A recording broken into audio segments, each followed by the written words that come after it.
O ito, pakinggan ninyo, sasabihin dito ni Erice, ha? Ang mga halal na kinatawan sa atin, dapat manggaling ang pagtatama at pagbabago. Kailangan natin ng reformang magpapahupa sa galit at kawalan ng tiwala. Kailangan Sa galit at kawalan ng tiwala. Nung panahon ngayon, nagkaroon ng sobra-sobrang galit at kawalan ng tiwala. Nung panahon ba ni Pangulong Duterte, may sobrang galit ba't kawalan ng tiwala? He was voted ng 16 million na Pilipino. Na mas marami pa daw yun, dinaya lang eh. PRRD was loved by the Filipino communities worldwide. People are shouting his name. People want him to extend his term. Gusto ng tao na extend nga niya yung term niya eh. Sa sobrang pagmamahal ng tao sa kanya, si Inday Sara, binoto ng 32 million eh. Na heartbroken nga ang mga Pilipino eh. Gawa ng si Inday Sara, hindi tumakbong presidente. Oh, nanalo ka nga eh dahil sa mga Duterte eh. Tapos putang ina, isisisi mo sa mga Duterte yung kahayupang pinaggagawa nyo ngayon. Kayo yung magnanakaw eh. Kayo yung may bilyong-bilyong insertion. Kayo yung may issue ng mali-malitang pera. Tapos sasabihin nyo na nung nakaraang administrasyon, doon nagsimula problema. Let's say for example, nagsimula problema nung nakaraang administrasyon, putang ina, inexploit nyo ngayon eh.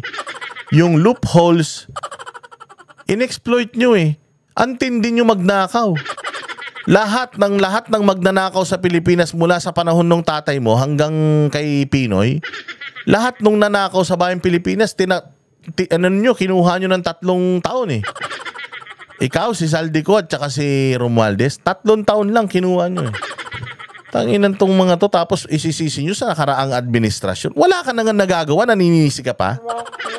Okay man sana eh, kung marami kang nagawa, marami kang naisaayos, tapos sisihin mo yung nakaraang administrasyon. Eh hindi eh, bobo ka. Inutil ka, utal-utal ka, tapos may issue pa na addict ka. Dahil hindi ka man nagpapadrug test, tapos isisisi mo.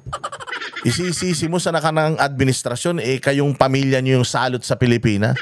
Tingnan mo yung anak mo, mayroong lindol sa Cebu. Binabagyo yung probinsya nyo ng norte.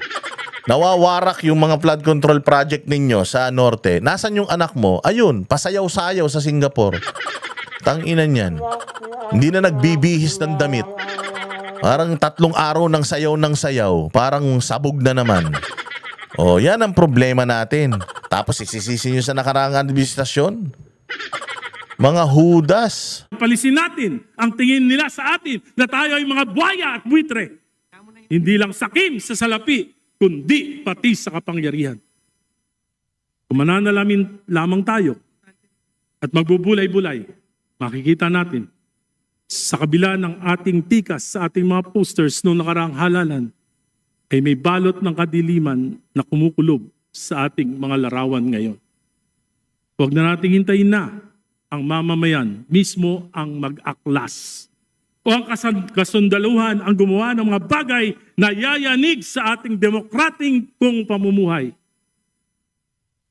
Kailangan natin ng reformang magpapahupa ito. Bold reforms must emanate from this house. I therefore, with all humility and with nothing in my heart and mind but to help restore faith in our institution through meaningful reforms, though painful to most of us, I offer this call. Ngayon pa lamang, humihingi na ako ng kapatawaran sa inyo, sa mga masasaktan ko. Sana hindi kayo magtanim ng galit. This is for our institution. This is for our country. This is for our people. Ayan, sinabi dito ni Erice, hindi ko lang na-capture.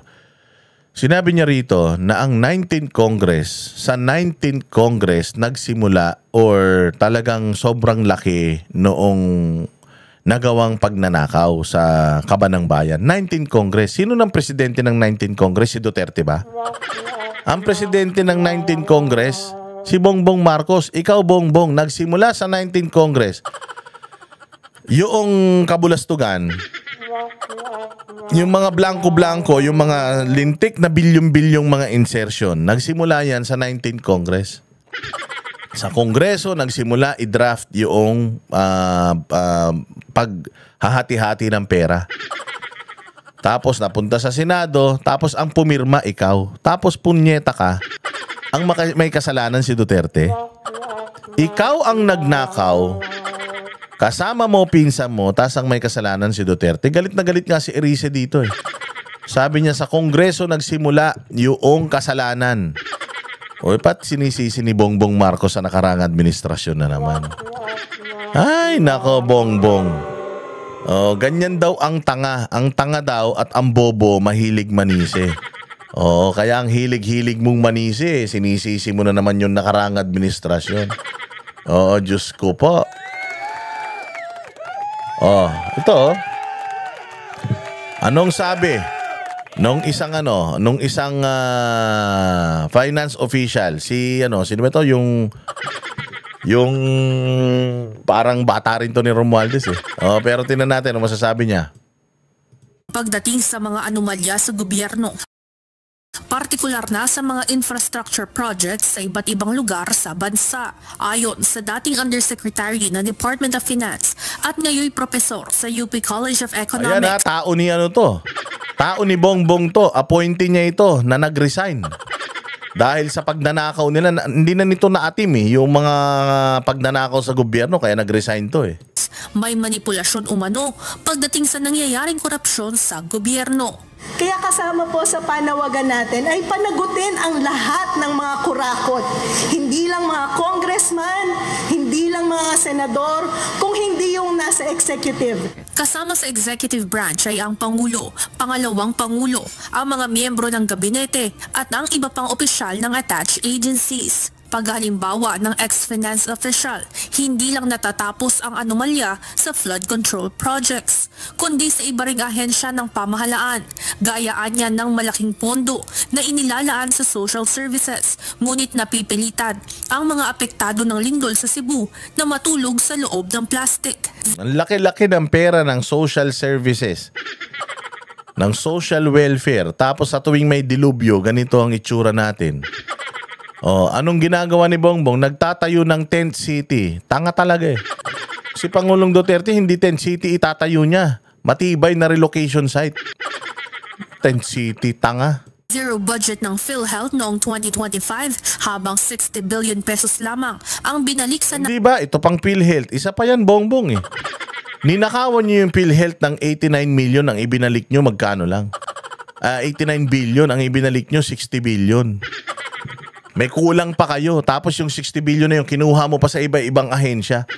O, nasa na yung pera nito? Ikaw ang hari ng kawatan eh. Kayo magnanakaw, tas isisisi nyo sa nakarang administrasyon. Talaga ah.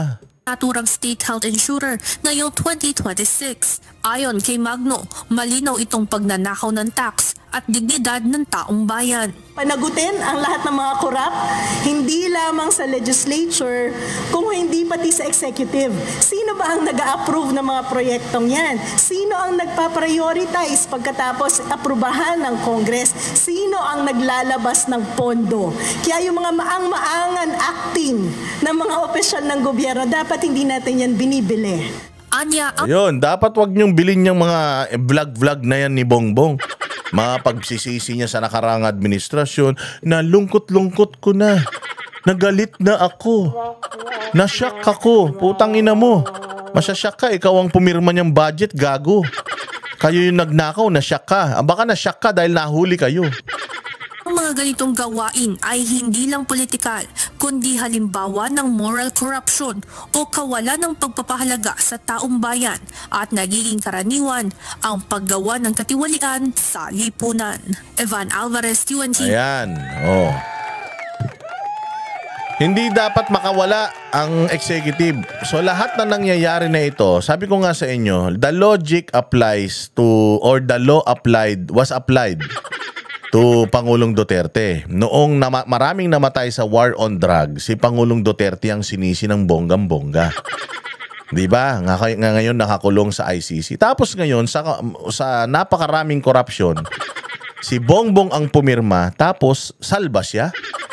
porket siya ang nag-expose, tanga, hindi ikaw ang nag-expose. Ang nag-expose, bagyo.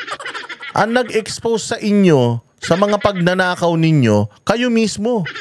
Sobrang ganid ninyo, umambon lang, puta nasira na yung mga flood control project nyo. Pinagyabang mo sa zona mo, tapos nadurog yung mga flood control ninyo. Malaman-laman, wala pala talagang flood control, hayop yan. O, so sinong may kasalanan, Bongbong? Si Duterte pumirma ng 2025 GAA? Tarantado. Kung noong panahon ni Pangulong Duterte sinisi sa kanya yung war on drugs, dapat sa panahon mo, isisi din sa iyo yung corruption. Dapat talaga ikaw ang unang-unang bitayin. Oh, mga hayop.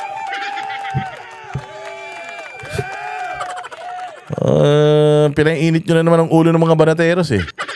Oh, pero hanggang dyan lang tayo mga bossing. Baka hindi ako makapag-vlog sa mga susunod na araw. Kaya panoorin nyo itong mga vlog ko, mga pinag-upload ko ha. Kasi pupunta nga ako ng Cebu para maghatid tayo ng tulong dyan kasama ang SMNI Foundation. At ito ipapakita ko lang ulit. Yan ha, kasama ang SMNI Foundation, we will be having a disaster relief operations in Cebu. So for those who have a big heart, hindi heart enlargement yung mga malalaking puso dyan, yung mga nakakaluwag-luwag sa buhay, 0995-284-9117. Marami pong maaabot kahit na magkano lang ang inyong maitutulong, sigurado ako na mapupunta yan sa mga mamamayang Pilipino. So dahil tayo aalis, so baka mga ilang araw na hindi ako makapag-vlog o baka mag-upload lang ako ng mga video tungkol dyan sa ating gagawin na relief operations, pero baka hindi ako makapag-studio. Kaya samantalahin nyo na itong mga upload ko. Nag-upload ako ng marami nitong mga nakaraan para may mapanood kayo. So mabuhay ang bayang Pilipinas. Dasal lang na sana tumigil ng pagtibok ng puso ng lahat ng mga magnanakaw sa Pilipinas.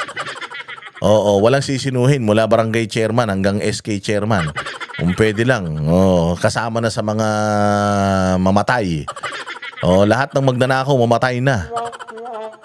Kita-kita tayo ulit sa susunod na vlog. Mabuhay kayo at tatag lang. Kami ang boses ng masa, hindi natatakot. Katotohanan lang, di kami nalulunod. Walang bahid ng sismis, lahat ay totoo. Kahit sino ka pa, pag mali ka babanatan ka. Walang pinipiling kulay, wala kaming kinikilingan. Basta para sa bayan, kami lalaban. Pagtama palakpakan, pag mali banatan. Di matitinag, di matatakot, para sa bayan tuloy ang sigaw. Sa harap ng kamera, walang halong takot. Mga baluktot, lahat kayo'y tutumba. Ang hustisya at totoo, yun lang ang mahalaga. Kahit sinong harang, di kami matitinag. Walang pinipiling kulay, wala kaming kinikilingan. Basta para sa bayan, kami lalaban. Pagtama palakpakan, pag mali banatan. Di matitinag, di matatakot, para sa bayan tuloy ang sigaw.